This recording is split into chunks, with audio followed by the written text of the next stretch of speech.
Hello everyone.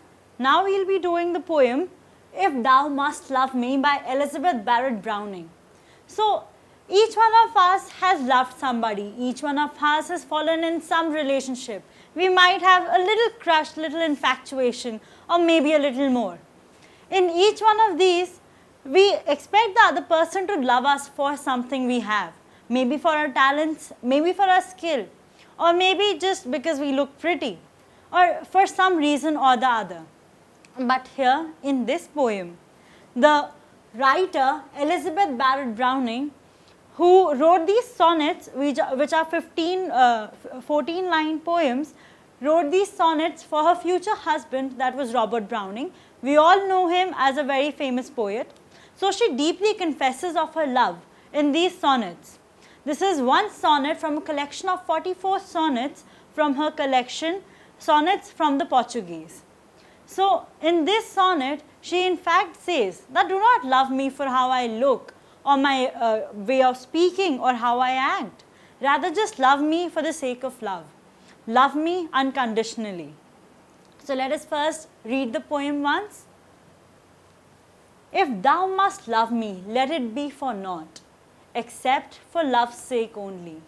Do not say, I love her for her smile, her look, her way of speaking gently, for a trick of thought that falls in well with mine, and cert is bought, a sense of pleasant ease on such a day, for these things in themselves, beloved may be changed or changed for thee, and love so wrought, may be unwrought so, neither love me for thine own dear pities wiping my cheek dry.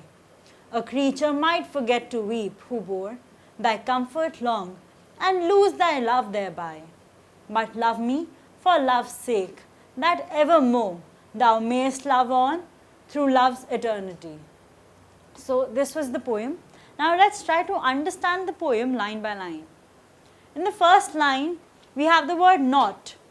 So not means basically for eternity, non-existent, something that does not exist. So, if thou must love me, let it be for naught, except for love's sake only. So, she says that do not love me just because you want to love me. Love me relentlessly, unconditionally. Love me not because of the reasons that I specify over here. So, she says, do not say, I love her for her smile, her look, her way of speaking gently, for a trick of thought that falls in well with mine, and cert is bought, a sense of pleasant ease in such a day. She says that, okay, you might like my smile right now. You might think that we think similarly. You might like the way I look. You might even think that, okay, the way she acts with me, that the way we both blend in together, it completes her day, it makes it pleasant. But do not love me for that, because with time it can change. And I want a love that lasts over time, that goes beyond death, that does not change. For these things in themselves, beloved, may be changed or changed for thee, and love so wrought may be unwrought so, neither love for me, thine own dear's pity wiping my cheek dry.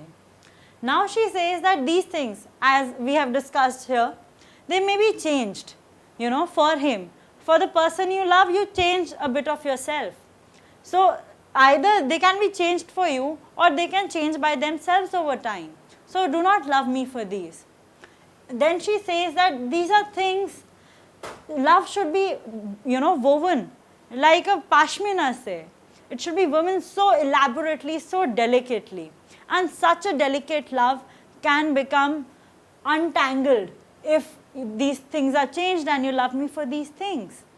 So next she says that don't even love me because I cry and I need your shoulder to cry on, and you have to wipe my cheeks dry.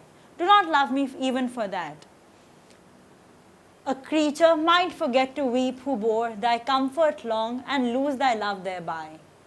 Then she says that right now I cry, I might have some suffering, or you might pity me, or you might want to wipe off my tears. But staying with you over time, I would be happy. Someday I would stop weeping, I would stop crying. And then you won't have to wipe off my tears because I'll be happy being with you. And so that day, because you won't be able to comfort me any longer, that day I might lose your love. So don't love me for that either. So we have seen in these first 12 lines, her tone is a little cautionary, right? She is cautioning her lover that do not love me for these things. I want an unconditional love. In the last 2 lines we see, but love me for love's sake that evermore thou mayest love on through love's eternity. In the last 2 lines we see the tone changes. It becomes jovial and romantic. She says that love me for love's sake. Just love me unconditionally, not because of any of these reasons, and let it last beyond time, beyond death. Let it be a bond that stays with us forever.